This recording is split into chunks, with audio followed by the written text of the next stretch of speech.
up, guys? My name is Darla, and today I'm here with Jeff. Hey, Jeff, I'm Guys.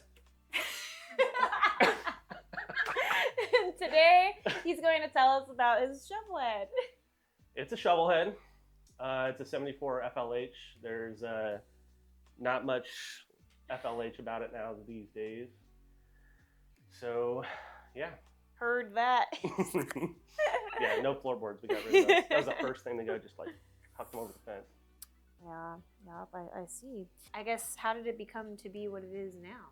So, I had a buddy who was kind of like in network with some people, and he found a Shovelhead, and it was all like dresser style metallic bubblegum pink. It was all there. Oh my God, but he just didn't have the means to make the bike happen. So we kind of did like a little triangle of trades where my buddy had a half-finished Sportster. He really wanted a bike, and he had the Shovelhead, and I happened to have $3,400 for him. So we kind of just did like a rotation thing. Ended up with a bike, and it sat for a little bit, but it did run. I knew that it was going to need like a little bit of work, you know. Carburetor was never right. It was one of those Vendex ones, you know. And so it sat for a little while, and I was trying to figure out what I wanted to do with it. I was like, do I want to build something like a Crazy Frank with a swing arm, you know, or do I want to go full hardtail? And then eventually I just decided to go full hardtail. Right around that time, Crispy Coast started doing the hardtail service. So I brought the frame up to them. They did a great job on it. Mm-hmm. And then I just kind of like started ripping into it, and like, you know, from tearing it down to just like going to swap meet after swap meet looking for parts. And I knew that when I started building the bike that I just wanted to build something that was like the engine and transmission and everything about it when I got it was not in perfect shape. It was already pretty crusty. It looked like it sat outside by the ocean for a while. You know, it's got all the chromes all pitted. And so I wasn't going to try to build anything pretty. I wanted to build like a thrift store bike where I got all the parts out of swap meet, you know, mm-hmm. And like I love going to swap meets. I love talking to people and just seeing what you could find. And I don't think that there's any part on it that's like perfect. So, yeah, I just started sourcing stuff out. I got so many boxes of like maybe parts from swap meets that I was like, mm-hmm. I'll try to do it. And then I tried to put it on the bike. I'm like, all right, that didn't work, you know? yeah, it's not the one, you know? And then I also wanted to make it a point when I was building the bike that I was going to try to do as much as I could myself, mm-hmm. Other than the hardtail service, you know, which I'm really glad I went with that route. You know, it's perfect. But I wanted to make my own seat, my own sissy bar.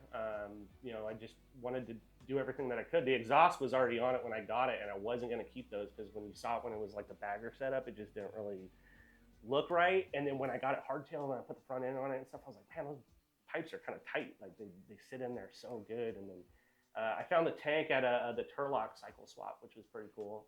And this guy said that he ran it on his knucklehead for a while. And mm-hmm. I don't know why I was drawn to that tank. The paint job is so shitty, but it was like, it's kind of cool. It's got character. It does. And it's like, because the engine was already crusty and I knew the bike was never going to look like shiny and perfect and show bike, you know, I was like, I think I kind of like it like that. You know, it looks like they hand painted it. Can I just say, though, it does hurt my heart like a tiny bit that you didn't like keep the bike bubblegum pink.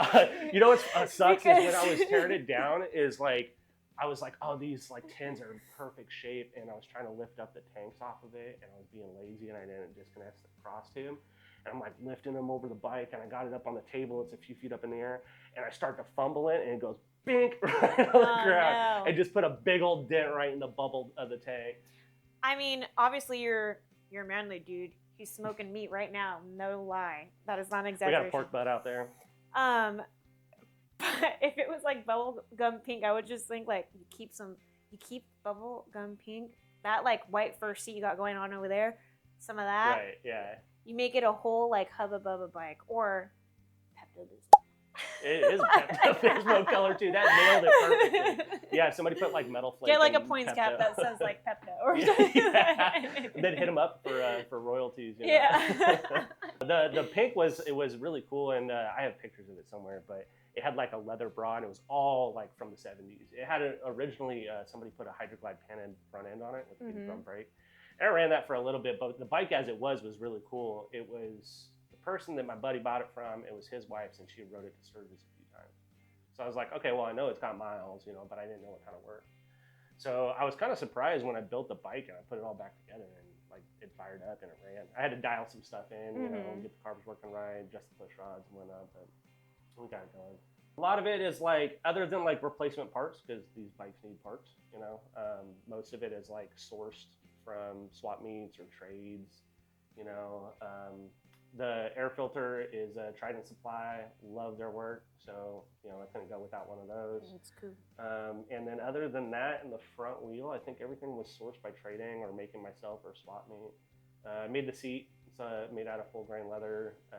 It's ugly, but I kind of like it. I remember seeing you post on your story about this seat, Uh-huh. and you were talking about how it was ugly or whatever. But Yeah. I was like, dude, but you made that ugly Yeah, seat. that's what it is. Yeah, So like... nothing about it is perfect, and that, like, thank you.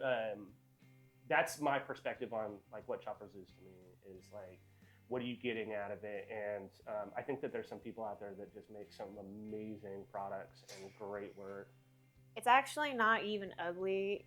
If you're like far away, this just looks like a brown leather seat. It passes the 10-foot test. It's just you're saying like when test. you're like looking close, you could just see like the stitching and stuff. But then you're like, yeah, I did that. Yeah. I mean, that's my philosophy on it too. That's cool. Is that there's some people out there that like I would have loved to put a butt seat on it, and I may still do that one day. Like when I made the sissy bar, it's like there's some people that make some great sissy bars out there, and people have amazing products, and they put so much work into it. They deserve the money, like they deserve the business.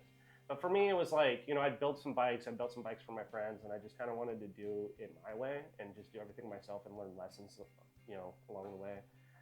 And then, like, I didn't really have a direction when I first started it. It was just kind of like trying to figure it out. The first seat I made is the Springer seat up there, and that was a learning experience. But they should really call them ejector seats, because it's no good. It does no justice for the ride.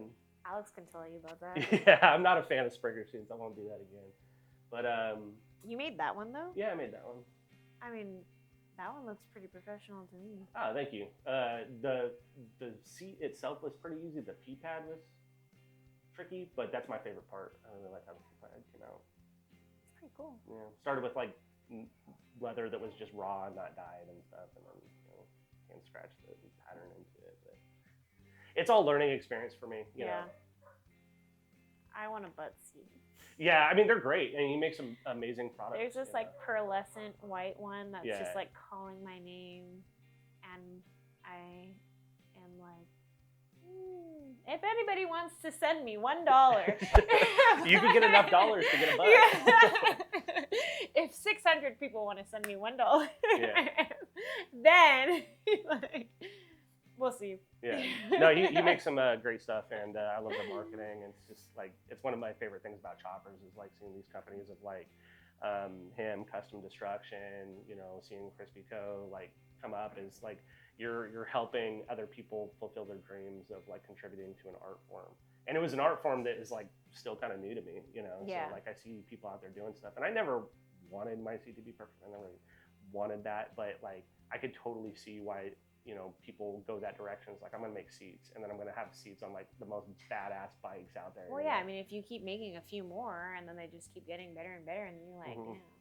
Yeah. You would not get to that good seat until you've made a few ugly seats. Yeah, that's it. You got to break some eggs to make an omelet kind of thing, That's the other thing though, is like, I never really like was like, I'm going to be a seat builder. I'm going to be a chopper builder. I just wanted to build it for myself, And, I made the fuzzy seat on the Sportster there, and I love that. Yeah, I petted it when I walked in. Yeah, I saw it. Maybe one day I'll have it get a haircut and get a job or something. But for now, it works pretty good. That one was just kind of like a spur of the moment thing. Originally, I had a TC Bro seat on there, and it's the King and Queen seat, and there's nothing wrong with them. They're super comfy, but you could see it, and you just know what it is. And I just wanted something a little bit more unique. And then I was talking to my buddy about it, and he was like, "Make a slutty seat," and I was like, "All right, cool, I'll try that." So that came out how it came out. A little slut. Yeah, a little slut. Yeah, so that was the first bike. And... So yeah. So that was your first chopper or first like bike in general? That was my first chopper. First bike was a Sportster, like so many people before me. But this one I bought as a basket case. And it was like $900, and it had the cam chest taken off of it, and the engine was hanging out, and then all the parts were in box, and the guy was like, "It's all there, I promise." And then I restored a 1970 Honda Monkey, those tiny little bikes, and I sold it to a lady, and she paid me like top dollar for it. And I was like, oh, it starts first kick. And she's like, doesn't matter. I'm never going to start it. It's going to my bar. And she like put it up at like on the shelf in the bar. And then like. That bike has the cutest little kicker on it. Yeah, they do. They're so cool. I love those old Hondas too. I grew up on that stuff. They just don't die, you know. But I just was never going to ride it because it was too perfect, and you know I was going to try to make money out of it. So what I did was I took the money from that, and then I was like, I had that project, and my buddy had built an XS 650 chopper, and when he said that he was going to build a chopper, it was during COVID, and he was like, oh, I'm going to build a chopper, and I was like, I didn't know what a chopper was. I thought he was talking about like that American chopper stuff, and I was like, that sounds stupid. Why would you do that, you know? And then I saw it, and I was like, oh, I want to do that, you know? So I took the money from the Honda Monkey, and then I bought a welder and a bottle for it and stuff, and then I went and bought like the Black Friday special from PC Bros, and I threw that thing together. That's really cool. Yeah. And then after that, it was like helping buddies out, and then it led up to this thing. And when I first built it, I was like, I didn't trust it, you know. I was like, big twin, big problems kind of thing, you know. And then, yeah, it just this last weekend we took it for a ride on Memorial Day weekend, and I really, really bonded with it. I mean, I've always like liked it, and I changed out the sprocket, changed out the seat, just like trying to get it the way that I wanted it and get it to feel like a little bit better. I originally had a foot clutch and a jockey shift on it. I didn't like that because around town, like around here, it's just awful trying to stop with no front brake and a jockey shift. And I know that there's some guys that are like real hard asses and they could probably do it and say that like I'm Lewis or whatever, but it just wasn't fun, you know. So. I don't even like not having a front brake. Yeah. Well, I don't have anything against a front brake. It's just I learned my lesson when I built that one. I was like too afraid to ride without a front brake. But then with the longer front end, I was realizing that every time I'd hit the front brake, because it's on one side, it would twist up my front end. So it was like, it would like kind of like throw me off to the side a little bit. So I just stopped using it. And then I was using my rear brake all the time. The Harleys have such high compression that they just have good like, you know, stopping power. So I just ran without it. And I don't like recommend anybody doing that if they're not fully confident in their riding experience, you know?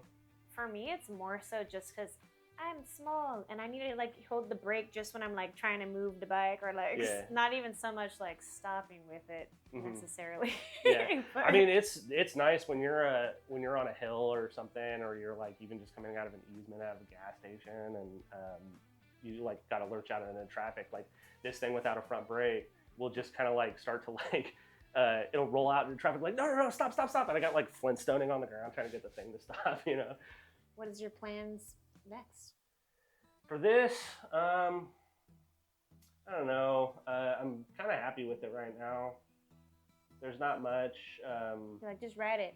Yeah, I mean, I might get around to painting the tank again, because like it is like this thing I keep going back and forth on about like I kind of like it, I kind of don't like it. I like the blood red. Well, you can always just keep that one. Yeah, that too. As like memory from like it being like your first tank you had on it, and then paint something else. Yeah, I like the Mustang tank. I really like the shape of it, and you know, a lot of people do the Sportster tanks, and they're just so good because they go right on these things. And I kept going back and forth on the Mustang tank about whether I wanted to keep it or not, and I just decided to own it, you know.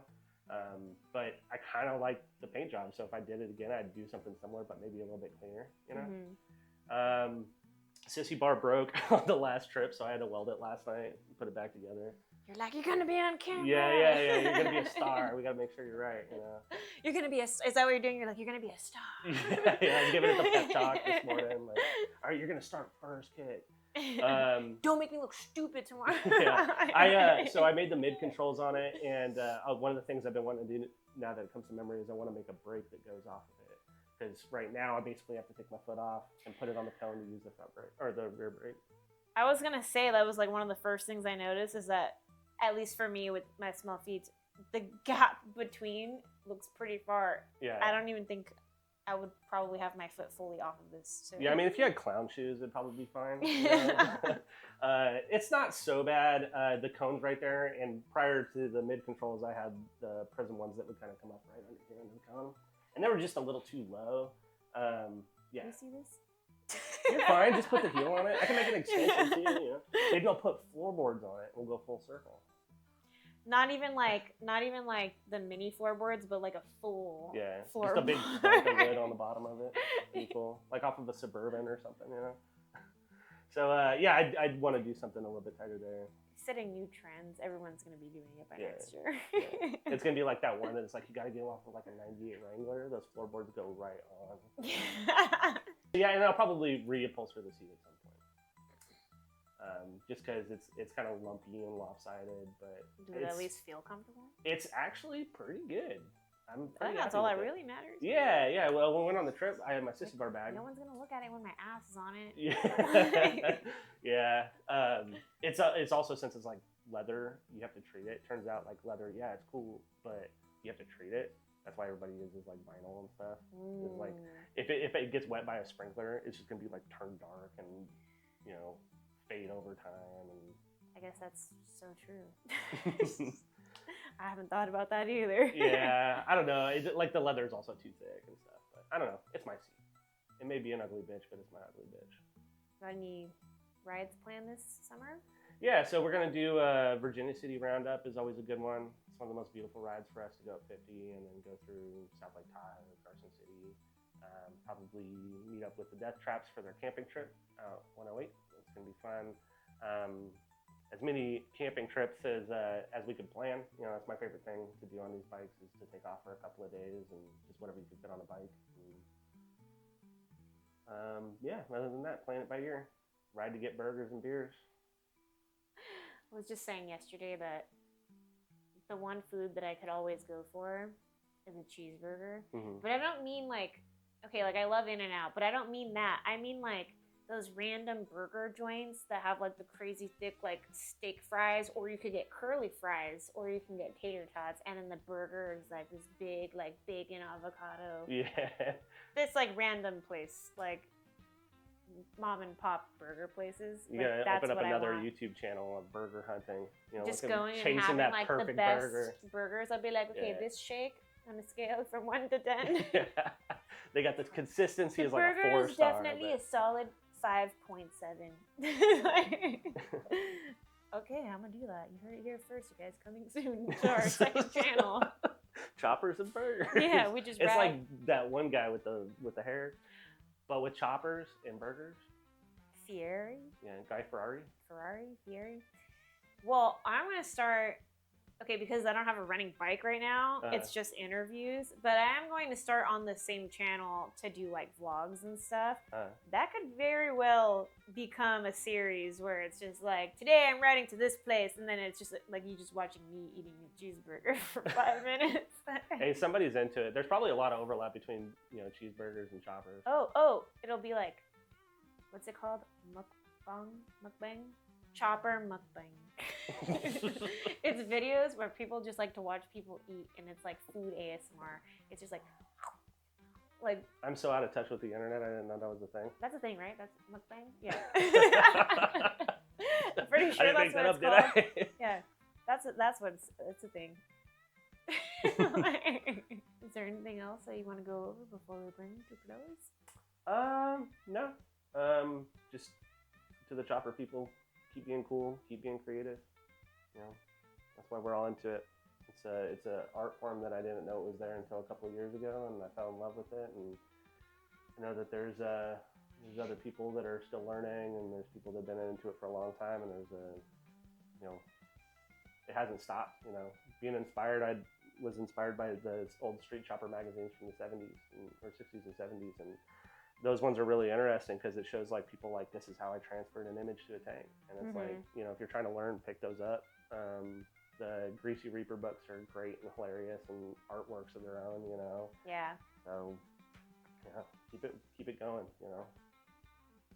Never give up. Well, thank you so much for having us to interview you. Really appreciate you being part of the channel. Thank you for coming out. And we'll see you guys next time. And like and share and all those things, or else I'm just gonna start threatening people. I think that's the way to go. Yeah. I don't know what, but something. She went from being really happy to now in all her videos she just starts threatening people. Later today, when something bad happens, you're gonna know why. It's because I didn't subscribe. Yeah.